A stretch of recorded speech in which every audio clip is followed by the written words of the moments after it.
ሄሎ የኔ ፍቅር አልመጣሽም እንዴ? እህትሽን አገኘሻት? ስመጣ ሁሉንም ነገር እነግርሃለሁ።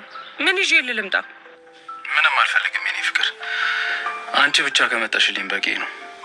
እሺ እመጣለሁ፣ ግን ሳይሻል ከቤት እንዳትወጣ እሺ? ወይ ታቴ፣ እሺ በቃ አልወጣም፣ ብቻ አንቺ ቶሎ ነይ፣ ደግሞ ቀስ ብለሽ ነይ።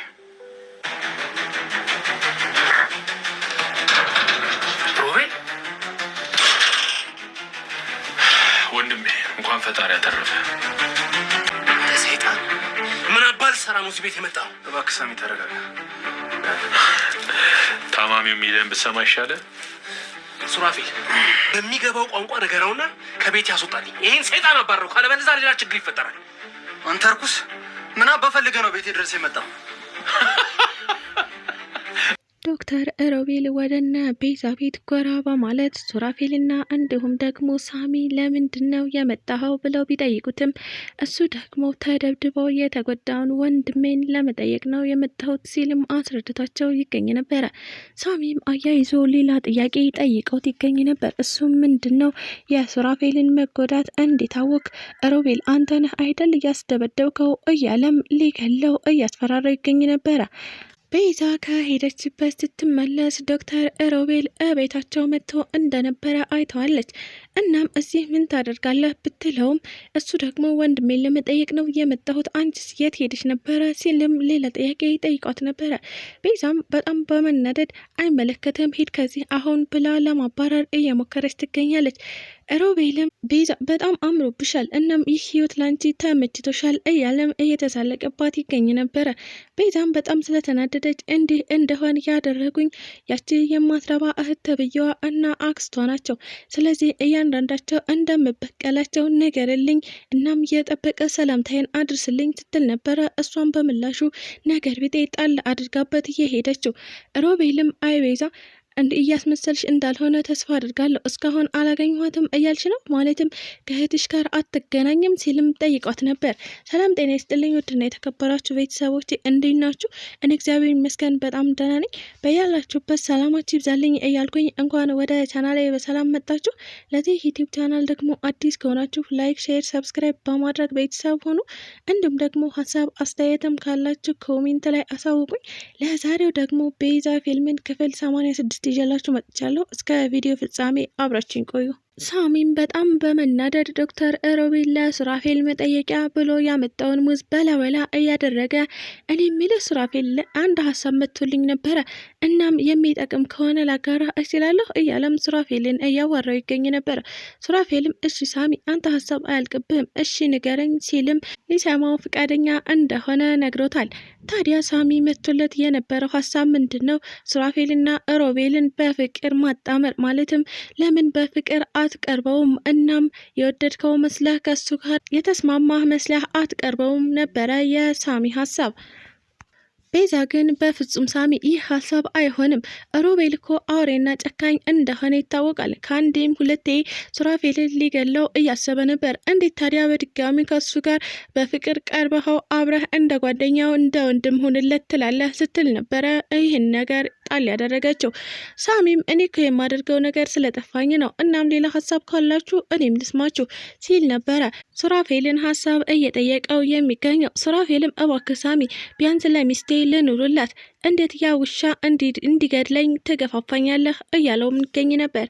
ሱራፌልም ምን ነክቷቸዋል ሰዎች? ቤዛ አንቺ እኮ ሉላንና ሮቤል ልታጋቢ እየተዘጋጀሽ ያለሽ ሰው ነሽ፣ ስለዚህ እሷም እህትሽ ናት፣ ይህ ደግሞ ምን ችግር አለው ሲልም ጠይቋት ነበረ። ቤዛም አይ አሁን ግራ ገብቶኛል፣ ሉላና ሮቤል የፍቅር ግንኙነት ሳይጀምሩ አይቀሩም፣ ምንም እንኳን ለእኔ ብላ ቢሆንም፣ ነገር ግን እህቴ በዚህ ልክ እንደዚህ እንድትሆን አልፈልግም፣ እናም በመጨረሻ ከንፈሩን እንደሳመችው ነግራኛለች ስትል ነበረ ያነገረቻቸው።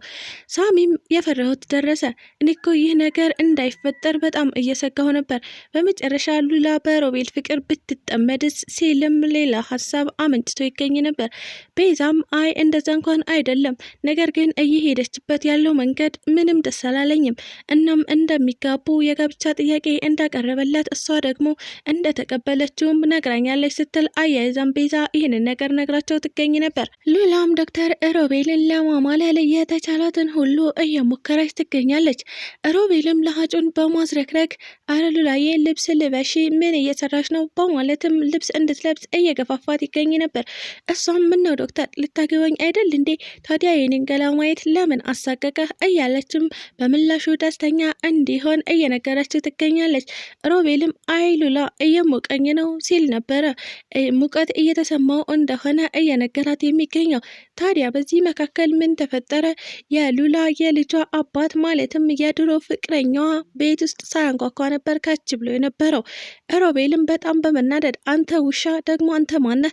ይህ ቤት እኮ የውዲ መፈንጫ አይደለም፣ እናም ሳታንኳኳ ለምን ገባህ? እያለም የሉላም ፍቅረኛ እየጠየቀው እያፋጠጠው የሚገኝ ነበረ። እሱም ፍቅረኛዬን ፈልጌ ነው የመጣሁት፣ የሉላ የልጇ አባት ነኝ፣ አንተም አልበል እያለም የወንድነት ስሜት ተሰምቶት ከዶክተር ሮቤል ጋር እየተፈታተነ ይገኝ ነበር። እናም ሊደባደቡ ሲሉ አይ ተረጋጉ፣ እኔ በራሴ መንገድ እጨርሰዋለሁ እያለችም ብሩክ ቀጥል ውጣ እያለች ሉላ እየገለገለቻቸው ትገኝ ነበረ። ነገር ግን ብሩክ ድብድብ ስለፈለገ ዶክተር ሮቤልን የማይችለውን ቦክስ ሰንዝረውበት ይገኛል። ዶክተሩም በጣም በመናደድ ከኋላ ኪሱ ሽጉጡን ላጥ አድርጎ ነበረ። አንተ ቆሻሻ አላወከኝም ማለት ነው፣ አሁኑኑ ቀጥ ብለህ ውጣ፣ ይህ የተከበረ ቤት ነው፣ እናም የማንም መፈንጫ አይደለም፣ አሁኑኑ ሳልተኩስ ውጣ እያለ ነበር እያስፈራራው የሚገኘው። ሉላም አው ብሩክ ቀጥ ብለህ ውጣ፣ አሁን እኔ እናንተ አንተዋወቅም፣ እናም አሁን ሂድልኝ ከቤት እያለችም ብሩክን ገፋፍታ አስወጥታው ትገኝ ነበር።